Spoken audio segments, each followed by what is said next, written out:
So, hello. My first question is to please introduce yourself and describe briefly the project you are presenting here at the Zeroproject conference. My name is Liz Sayce. I'm from Disability Rights UK. We're led completely by people with personal experience of disability. And the project I'm presenting is called Disabled People Leading Career Development. And basically we did a survey of many disabled people who were in careers, in successful careers. And they then shared their experiences and what had worked for them with others. And we have a network now of 300 disabled people in senior roles called Radiate, and also we've produced a guide called Doing Careers Differently, which is all based on learning from success.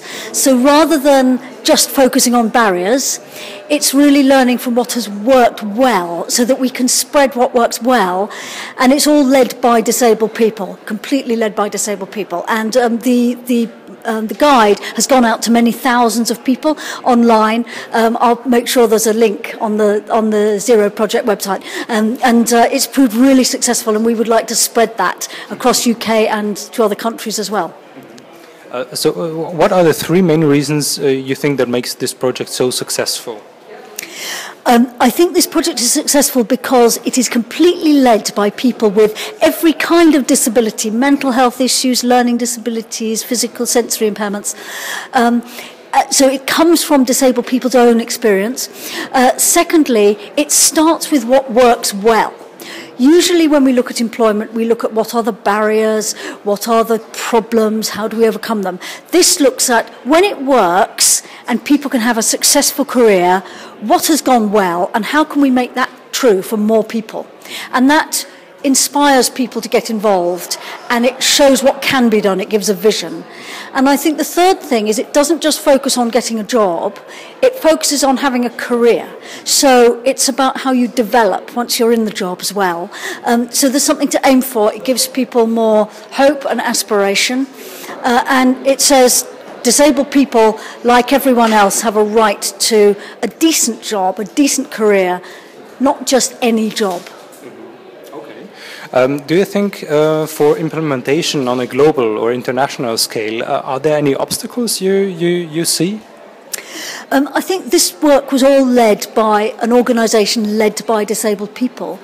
And many of those organisations in different countries don't have a great deal of funding. So I think it would be good to show what this can achieve and then put some more investment in it, because with the leadership of disabled people, it really provides role models and it shows what can be done. And it might be more successful than some of the programs that are just services to disabled people. So I think there's an obstacle that these organisations aren't the ones necessarily that have the investment. I think also there's an obstacle that in many countries there are very big contracts, certainly in UK, with companies that provide back-to-work support. This kind of work that we've done, led by disabled people, doesn't always form part of that kind of service. So it's a little bit on the edge, and we think it should move from the edge more into the heart of employment services to support people to get into employment, but also to progress in employment and to stay in employment. My last question is about your perceptions of the Zeroproject conference. What is your take, and what would be your wish for the future? I think what's great about the Zeroproject conference is that it's really systematically looked at. What are the policies that could be good, that could be spread? What are the good practices? So it's more organised in the way it's approached the material than many conferences are. And I think that gives us much more to go on. I'm going to go back to UK and say, if they can improve retention in Sweden, why can't we do it in the UK? And so on. And I hope many people will go back to their countries and do the same thing. Perfect. Thank you.